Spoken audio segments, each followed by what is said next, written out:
24th season overall that Taylor Lanes has hosted a PBA Tour stop, and we'll be back in Taylor next weekend for the Ultimate Scoring Championship. Maybe no better time for a 300 televised game than next Sunday. And then in 2 weeks, we are north of Chicago in Vernon Hills for the Carmen Salvino Scorpion Championship. Take a look now at the Denny's Player of the Year points list. And on top, Norm Duke, followed by Walter A. Williams Jr. Tied for third is Bill O'Neill, who is our #1 seed today in the Chameleon Championship. Wes Malott is standing by. He'll have the next match, and he's at #8. This has been a high-scoring affair. Machuga, 5 frames, 5 strikes, looking to open up a 6-pack. Oh, yeah! Well, he's taking a page right out of Norm Duke and Walter A. Williams' book of how to play the lanes where you're not supposed to. He's found a home in the outside part of the lane, really soft with his hand, and just letting that bowling ball do all the work. What will disrupt that home? Nothing, because there's nobody else that's going to play out there. I don't see anybody else playing out there. I don't know if they can, if Wes Malott or Bill O'Neill can get their hands soft enough to get that straight. He's got the touchdown, looking for the extra point here. 7 in a row. The good news is no 4-9 split. Minimal damage. Wonderful start for Machuga. Just a pinch high, gets a good love tap there on the 4-pin, only leaving the 9, and yes, you're right, a great start.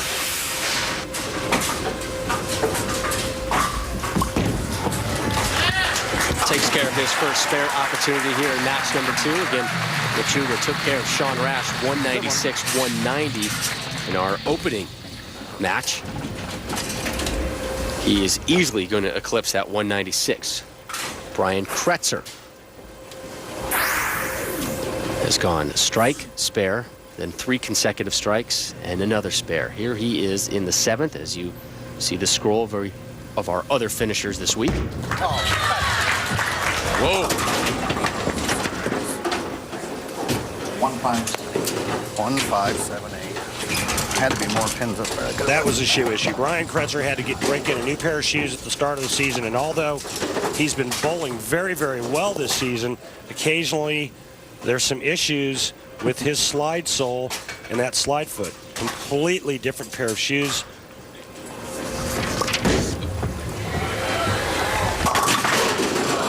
The reason being is that the shoes that he was wearing in that company is no longer product registered with the Lumber Liquidators PBA Tour. So Brian was forced to go to another manufacturer that is allowed to compete or to be shown out here. And it's taken him a little bit of time to break it in. And it's, you know, what he was wearing before and what he's wearing now is like night and day. Just takes him a little bit of time to get used to the new pair of shoes. Is it pretty much just a slide issue? Yeah, but it's not consistent. There's nothing wrong with the pair of shoes he's wearing now. They're just different. They feel different. They fit a little bit different. They're made differently.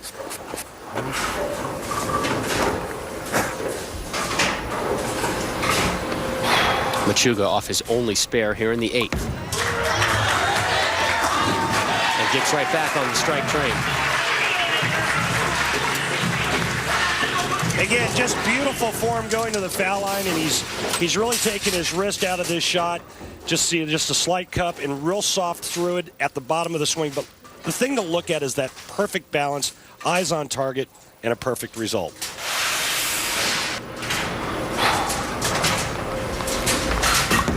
Oh, whiffed it. That's a lot. And really the only errant shot of this game for Mike Machuga, he just gets a little quick with that shot. And again, I think the folks that don't need to realize what a fine line it is, Rob, between missing it just a little bit or catching just a little bit too much of it at the point of release. And again, all of his spare opportunities this match have been single spin spares.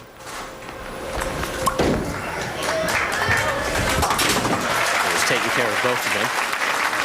So Kretzer steps up, and he's going to need to string some serious strikes together. And you knew Kretzer would be in the red. He's going to tell you, though, it's scarlet. He's a diehard Ohio State fan. Came to our meeting yesterday wearing Archie Griffin's number 45 jersey and a Buckeye hat.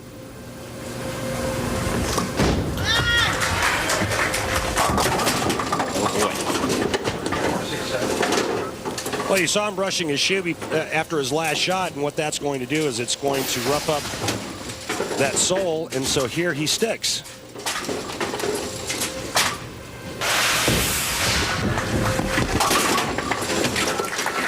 Told you about Kretzer and all of his Ohio State love he has done in this match, but he has been all week in Detroit, which is not far from Ann Arbor, which is the University of Michigan territory. Yeah, what happened with the... So he's grocery shopping yesterday. Right. And he's wearing his Buckeye garb, and he's going down one of the lanes, you know, getting some rice-a-roni or something, and somebody goes to him, awfully brave. There's a Michigan guy, and Kretzer just kept on walking, and Kretzer's point is, hey, Michigan fan, you're awfully brave for barking at me. You got a losing season. You're having the worst season in Michigan football history. They lost at home yesterday to Northwestern, a game that Wes Malott was at, and Wes Malott is up next, and up next for Mike Machuga. Well, Brian Kretzer is having a very nice season. He's not going to win this match, but I don't think this is the last time you'll see Brian Kretzer on the telecast this season. Kretzer came in today 8th on the PBA points leader list, just behind Wes Malott, who is up next. So 137 career events without a title for Brian Kretzer. It'll now go to at least 138.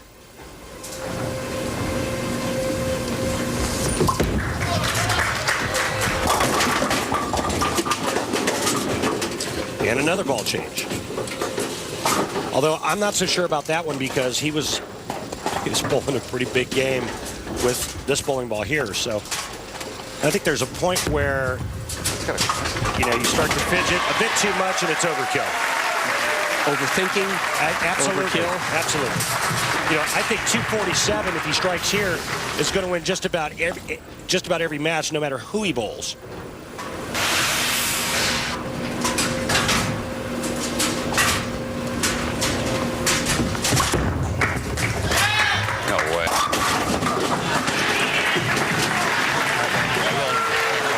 So Machuga, 6 pins better than Rash in match number 1. 57 pins better than Kretzer in match number 2. Wes Malott waiting in the wings. And here's a scary thought, folks. He doesn't even feel like he's bowling well yet this season.